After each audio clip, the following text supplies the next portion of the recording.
How do you write email copy for B2B that drives leads like crazy? I'm going to show you here. Hey, I'm Kevin Downey from Kevin M. Downey, and we help companies with their recruitment, sales, and marketing efforts. You can visit our website at kevinmdowney.com. Okay, today's topic, I'm going to give you an in-close look for the first time at my secret for writing email copy that drives leads like crazy. I'm going to be honest with you. I did the same thing that most of you are probably doing, traditional sequences, threaded together emails, marketing to people, trying to drive them to a scheduled call right off the emails.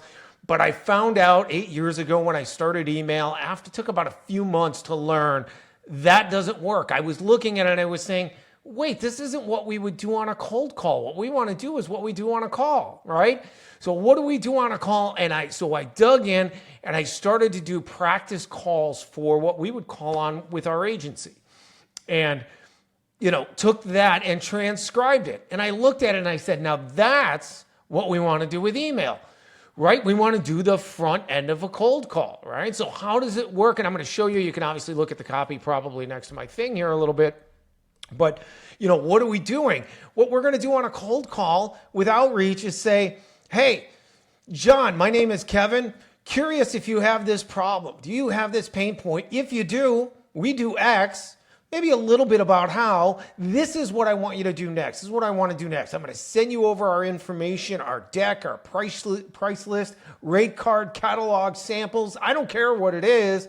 I want to send it over to you. I want you to take a look at it, and then I'm going to give you my calendar. And then you can take a look at things, right?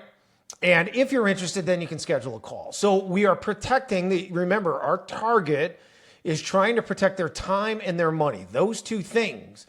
So in our copy, we want to do that same thing because email's the same thing as the front end of a cold call. Now, the difference when we're prospecting as a human, and I dig into this in other videos, is I want that rep to send that email while they've got them on the phone and then continue to ask questions, gather intel, and try to move the needle, right? Depending if they're sales or pure business development.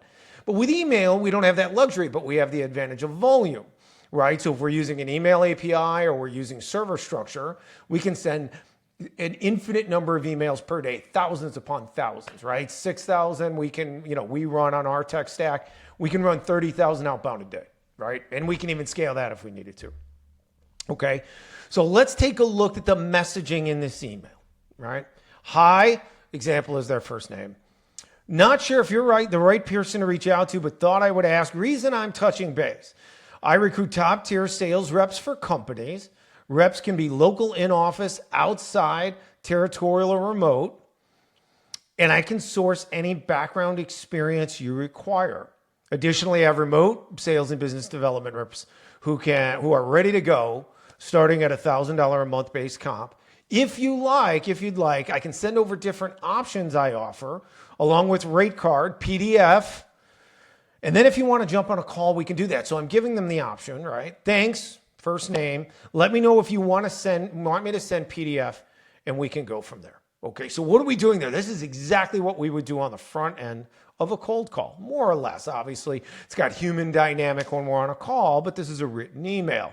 Notice that it's one-to-one, it's text-based, it's all block style. That's done intentionally, right? We want them to read the email. If we space it all out, they're going to skip down. We don't want them to do that, right? I had a marketing firm one time years ago tell me, can I give you some advice in your email? You should space it out a little bit. They obviously didn't understand what we were doing, right? It's why marketing people often struggle with email and direct response in B2B, because they're trying to market to people and not drive response, right? So we want block style, force them to read it. Johnny, do you have this pain point? If you do, I can help you solve it. I've got this. This is what I want you to do next. I want you to reply. I'm going to bait you with this X, whatever I have, right? So I have a PDF, I have a catalog, I have a price list, I have rep samples, doesn't matter. I have video samples. I have direct mail samples. I don't care what it is. I've got something. I've got case studies, right? I'm going to send that to you. And if you're interested enough, reply back. I'll send it to you. And then, I'll give you my link to my calendar and we can jump on a call. Now, in our business development process, we're going to reply with what we promised. But then as a rep, you're going to take that information, you're going to put it in your CRM, and you're going to call them right away, right? Because we're trying to move the needle. We're not just going to send them stuff and then leave it. We're going to send them stuff and give them a call, right? So this is how you do high-powered email copy that is designed to drive inbound leads in B2B. Okay, so hopefully this helps you. One last tip on subject line. I'm going to give you something I got from somebody in the space. I did not come up with this, but it was one of the best tips I ever got. And it's very simple. When you're writing subject lines in B2B, customize with first name is fine. Customize with full name. I don't like customizing with company name very often because legal entity versus actual DBA can mess things up. So my experience is that doesn't work. But we use first name a lot, okay? Here's the tip in email subject lines. Very simple. Write the subject line as if you are writing an email to someone in your company that you work with, but that you don't know. So they work in your same big company. They're in a different department, different division. You've never met them before, but they work in your company. That's how you write subject lines. You don't pitch in subject lines, right? It's the same thing with voicemail, and I get into that in another video. We want to be vague, but not deceptive. We want to get them to open the email. That's it, right? So hopefully this helps you. If you have any questions, reach out to us, kevinmdowney.com. Thanks for being here today. Best of luck in business, and we'll talk to you soon. Thanks.